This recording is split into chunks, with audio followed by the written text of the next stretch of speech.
In Capital News tonight, some shop owners at Kariakor Market refuse to open their shops.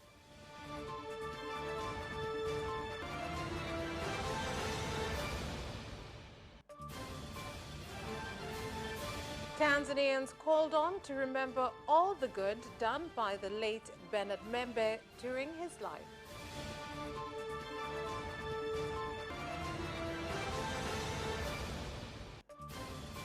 And in sports news, Yanga ready to face Murana Gallants in the second leg of the semi-final of CAF Confederation Cup.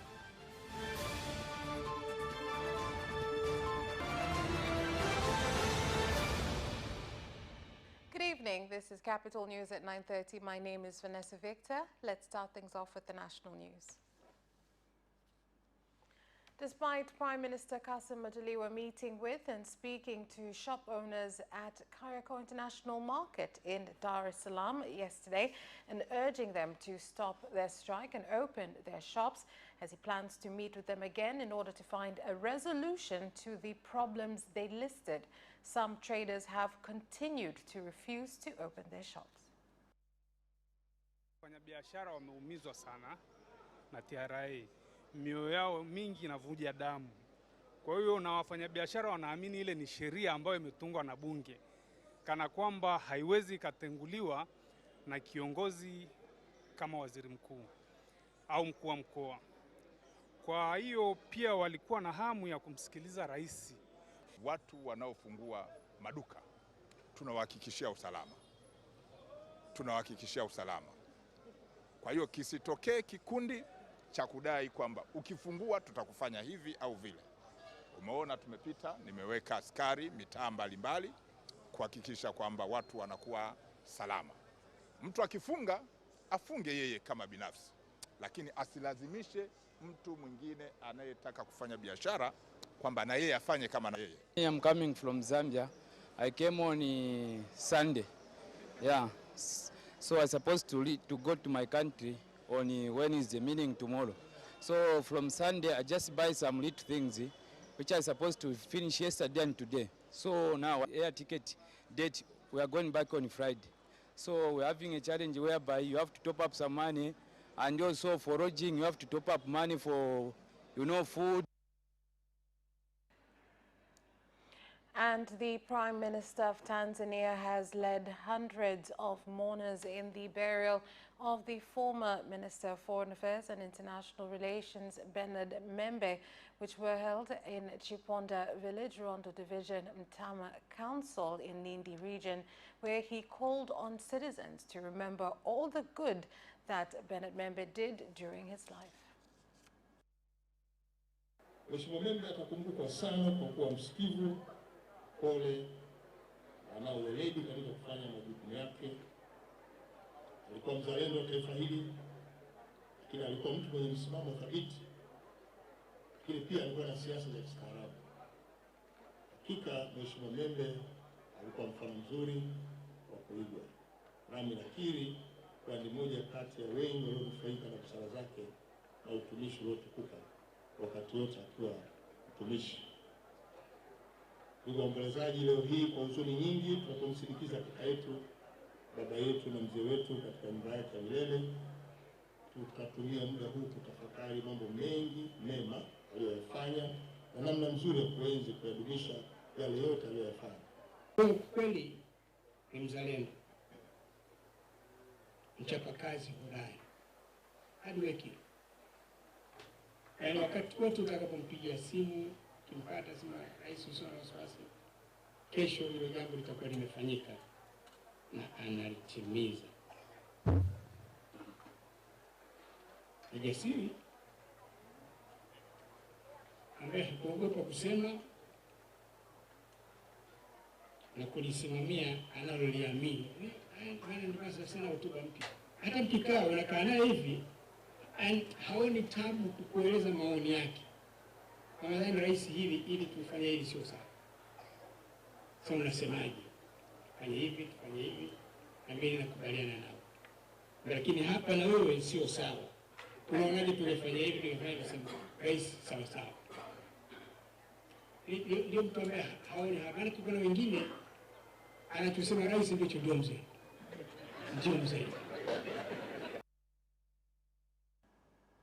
May he rest in everlasting peace.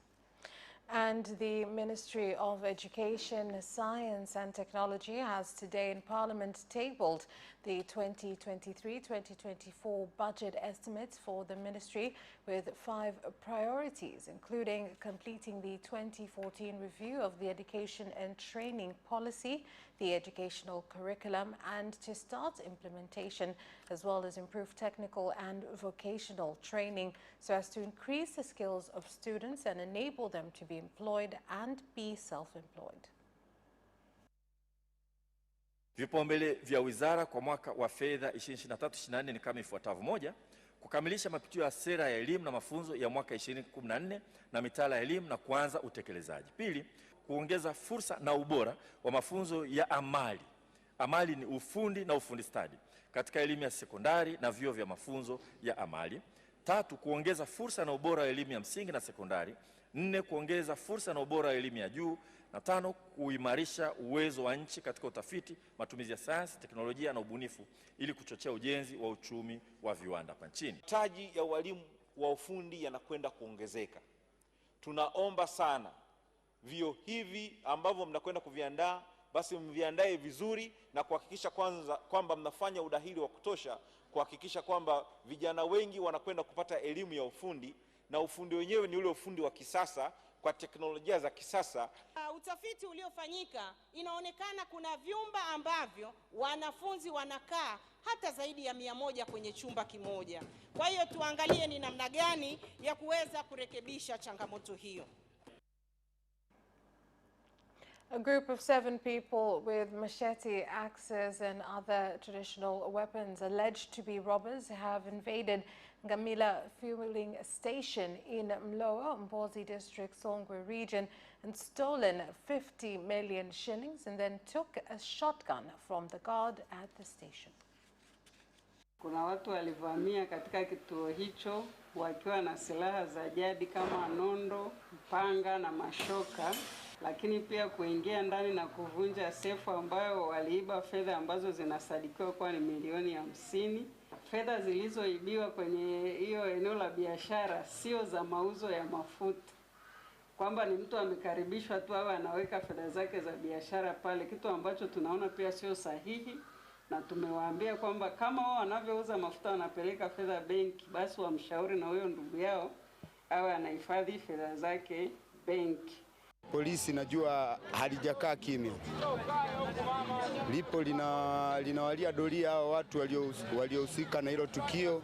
Kwa kweli linapelekea katika kuondoa hata sifa katika mkoa wetu wa Songwe na hata katika wilaya yetu ya Mbozi.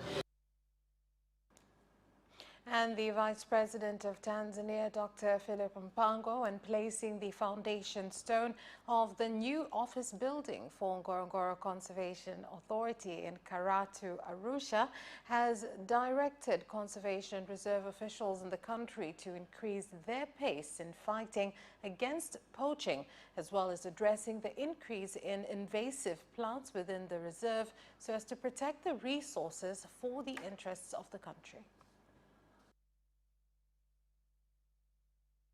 Msishirikiane na majangili wanaotuharibia.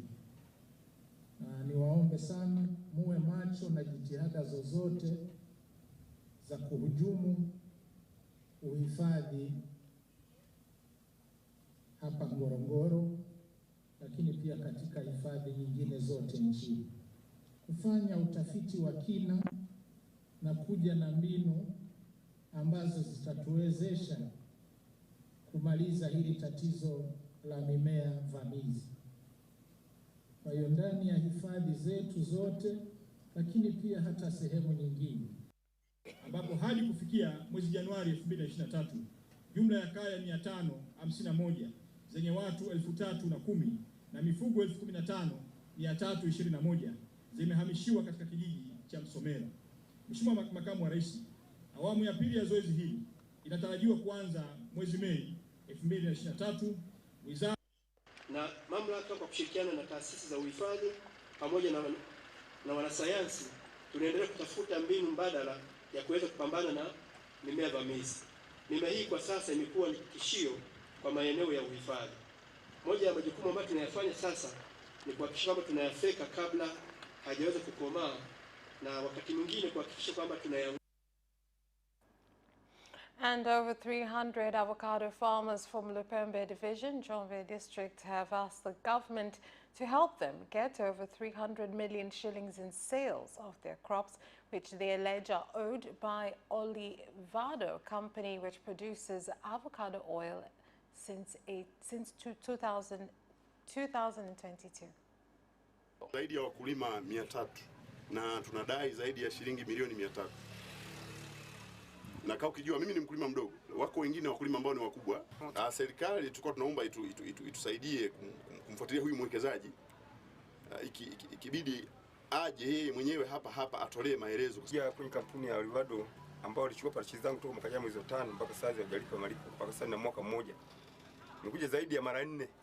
Tunaandikiana kwamba tarehe fulani tunalipa, lakini mpaka saa hizi ratiba ile imefika mara kwamba nivumilia nichoka. Tumeshafika polisi. Kwa taarifa nilizokuwa nazo mimi nilipata dharura jana. Wakati tunafanya process za kulipa, nikapata dharura, nilikuwa nimeondoka ofisini saa 7. Nikaacha pale la shughulikia kwa ajili ya malipo. Sasa hilo swala nafikira nao council manager ambaye nafikiri mpaka sasa hivi kituo cha polisi. Naomba tufuatilie pale, kama wanataka kupata maelezo yake basi nende kituo cha polisi tamkuta pale. Mimi nimepata dharura hivi naongea niko hospitalini Mbeya.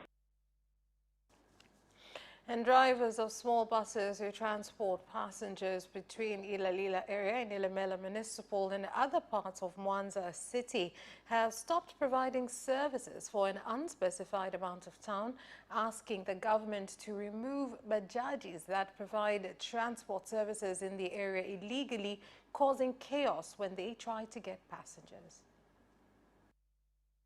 Kama waendesha daladala ndani ya mkoa wa Mwanza, tunachohitaji ni kwamba mamlaka kwa maana ya wasimamizi wa sheria wasimamie sheria za usafirishaji kama wote zinavyosema kwamba mwenye bajaji ya miguu mitatu kazi yake ni kukodiwa, lakini anafanya kazi ambayo inafanywa na daladala. Wafaka unashindikana.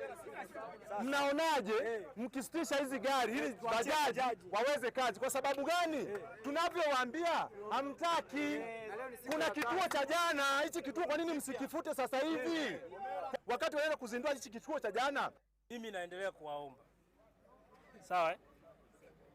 Naendelea kuwaomba. Kwanza mrudi kuendelea kufanya nini? Kutoa huduma. Wakati huo tunatafuta suluhu ya hili swala. Tumeelewana? Yani bila kutafuta suluhu au mkaendelea kugoma. And the East Africa Court of Justice has issued guidelines to lawyers of all member countries which direct how to help citizens and their countries in general. Speaking during the launch of the guidelines, the president of the EACJ, Judge Nestor, said that the aim of this is to enable lawyers and stakeholders to provide effective help to citizens and their countries' governments. Watakuwa wanajua ni namna gani waite kesi zao hapa, kwa sababu ninavyoelekea wao ni mawakili wa serikali au ni mawakili binafsi, wengine hawajui namna ya kuja hapa mahakamani, na wengine kesi zao zinatupiliwa mbali kwa sababu wanakuwa wamekuja hapa bila kufuata utaratibu na bila kufuata sheria. Of the court about what good governance and rule of law means as far as the East African Treaty is concerned.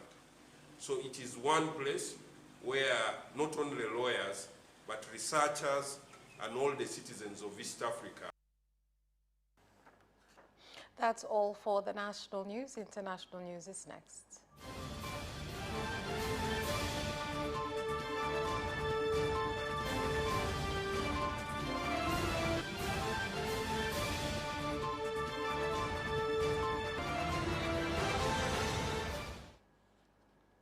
In international news, the president of South Africa, Cyril Ramaphosa, has said that Presidents Vladimir Putin of Russia and Volodymyr Zelensky of Ukraine have agreed to receive an African mission that will propose a peace plan. Speaking at briefing with Singapore, Prime Minister Lee Hsien Loong said that talks he has had with the two leaders have shown that they are ready to have discussions on how to end the conflict. President Ramaphosa said that the peace plan is backed by the leaders of Senegal, Uganda and Egypt. And in Uvira town, North Kivu, the Democratic Republic of Congo, fishermen and traders have demonstrated to pressurize the government to remove the 3-month fishing ban on Lake Tanganyika, claiming such a move would affect their livelihoods. Mai hiyo peke inajifungaka, kumbe baache kufunga mai tu, tuendelee tuko napata vile budogo budogo na siye tusikie kamata ile tamaa ya kuiba. Wanamke wakisema bafunge maji na wanamke wa mingi ndio wanakamata wanaume. Wanamke wa mingi wanakamata wanaume kwa kufatana na nini?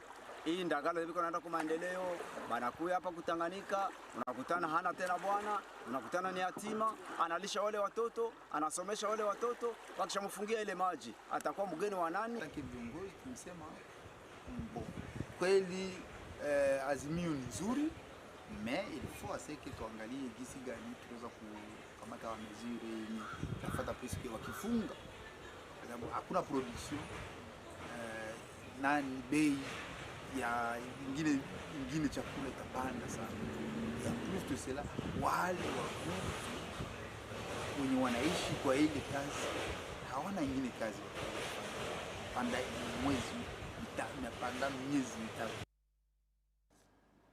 The Azimio la Umoja One Kenya coalition party leader Raila Odinga has hit out at the Kenya Kwanza government for forcing the proposed finance bill through Parliament.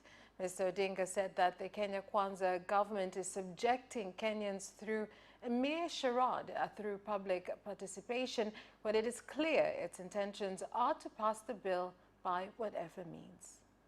Kwamba punda ya Kenya imechoka. Ukizidisha hii mzigo, punda itarudisha, itatupa chini na wafanye yale ambayo wanataka kufanya. Boleni na nyinyi kwa kupandisha ushuru kila mahali. Lakini tumewaonya, manake wamesema ati wapende wasipende. Hiyo lugha ambayo tulisikia wakati ile ya Nyayo, ati hii mswada itapita katika bunge. Palilia sasa tumemaliza kupalilia. Ilikuwa ni kama siku 3 unapewa hizo 300, hiyo ni 900. Kwa hivyo uko na watoto wengine hauwezi kuwalisha na pia uweze kulipa hiyo karo ya shule. And that's all for the international news. Business news next.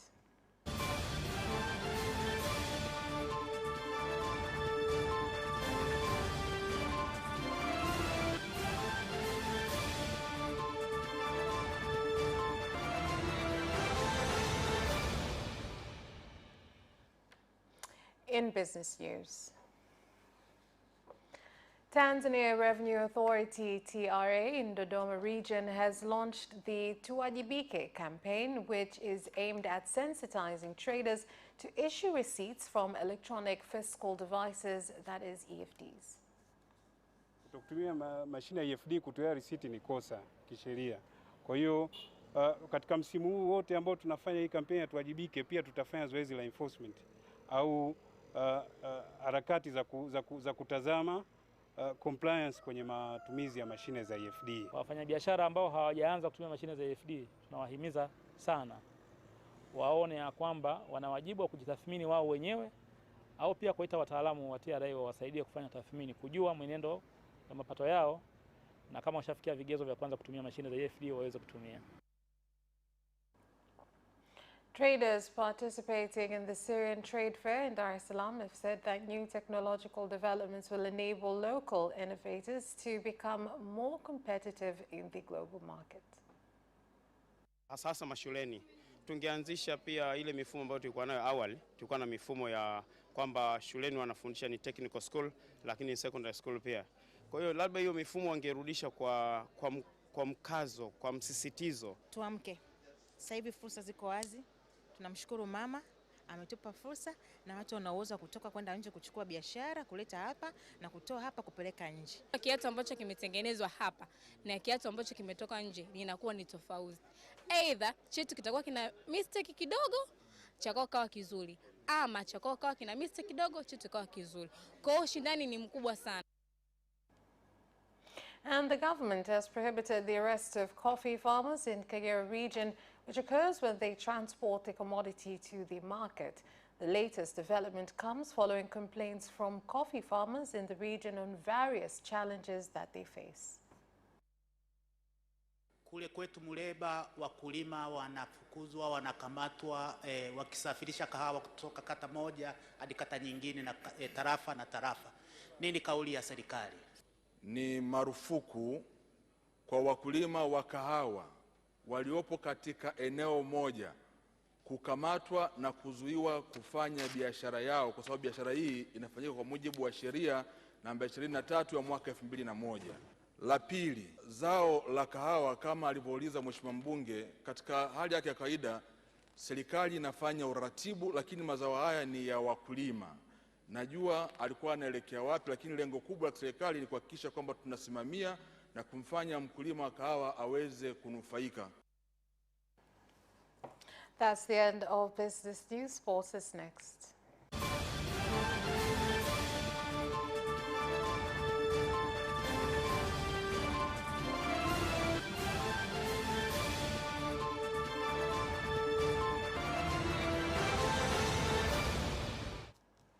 Now in sports. With the Murano Gallants of South Africa facing financial challenges and being behind by 2-0 to Yanga, sports stakeholders in the country have backed the Jangwani Giants to go all the way to the CAF Confederations Cup finals. Gemu nampa Yanga 75% za ushindi kwa game ya kesho, kwa sababu ambazo kama 4 nilizonazo. Ya kwanza, Yanga wana advantage kubwa sana kutoka serikalini. Ukitazama serikali yetu iko mstari wa mbele sana kuhakikisha kwamba inazisaidia hizi timu zetu. Advantage nyingine nayoiona kwa Young African Sports Club ni uongozi wenyewe ambao uko bega kwa bega na wachezaji, sambamba na uongozi, lakini pia wana advantage ya mwalimu. Wale wenzetu ni kweli wanaweza wakacheza mpira wa kufa na kupona. And Ibrahim Klaas will return to the ring in May to fight Said Chino in a TPRC Championship belt 10-round match.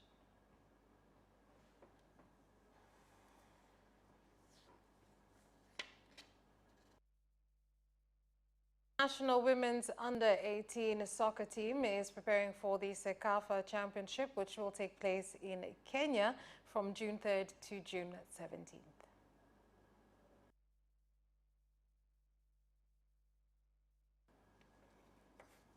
And that sports item ends our news bulletin for tonight. On behalf of everyone who worked to bring you this bulletin, my name is Vanessa Victor. Thank you for watching and good night.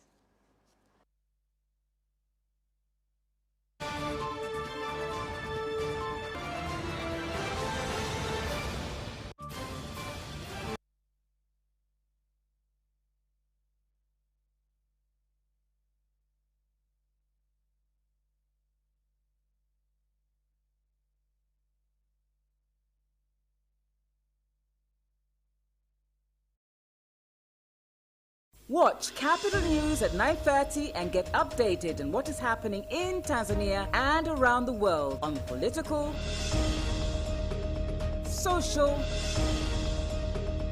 and economic issues and events, without forgetting business and sports news. You can get it all right here on Capital News at 9:30 from Monday to Friday on Zuku Channel 067, Digitech Channel 1103, and Facebook Capital Television Tanzania.